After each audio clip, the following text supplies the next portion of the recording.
actually converted in September 2010 after a spiritual experience in a shrine in Iran. A completely unexpected sense of peace overwhelmed me, and it was very much like a door opening that I couldn't then close.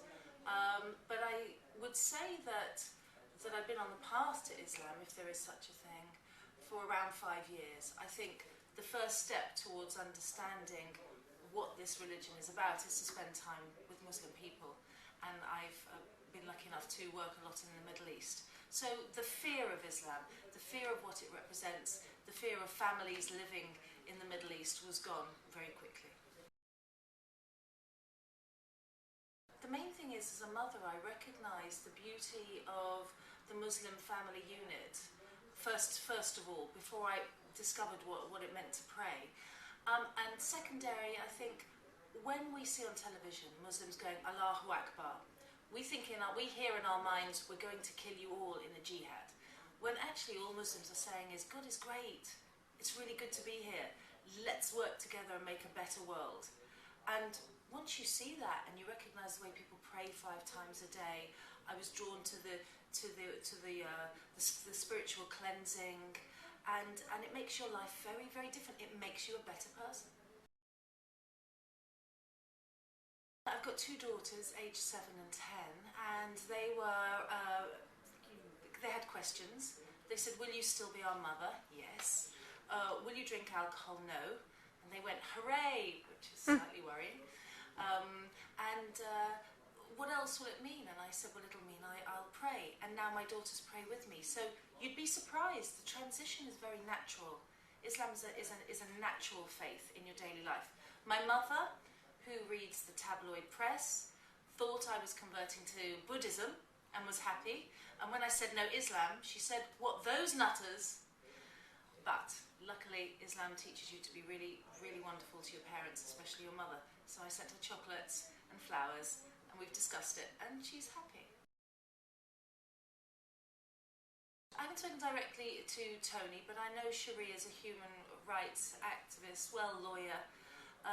She supports other people's faith decisions. I don't refer to the Blairs about anything. I consider Tony Blair a war criminal who should be in The Hague for war crimes against the people of Iraq. So I'm not going to discuss Islam with him. What's between my sister and I is personal, but I don't have a relationship with Tony Blair any longer. It's my choice.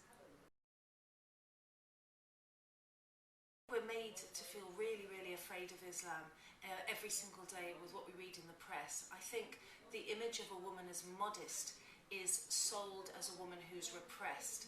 And you know, somewhere in between what would be called in the press as mad mullahs who, enforce strange laws that aren't to do with Islam, and in between Baywatch and women who are completely undressed in our beaches and in our cities, is a really moderate way of life. And you know, wearing a scarf, it just means that I choose who I show my body and hair to. It's not so bad. It's not such a leap. It's not such a leap of faith. That's a nice thing to do. I'm keeping things for me. I wasn't surprised at that. I've actually met some women in their 60s who don't wear the scarf and look very English, who are secret Muslims. Imagine that. Old ladies who you'd expect to see shopping in a market say, yes, I'm actually Muslim, it's a lovely way of life, don't tell anyone. Such is the level of fear against what's a really nice religion to practice. But I know that the curiosity about Islam, made by the mainstream coverage of it, draws people to go to mosques and to meet Muslims, and then everything breaks down and you become interested. So actually, very racist reports against Islam are recruitment for Islam.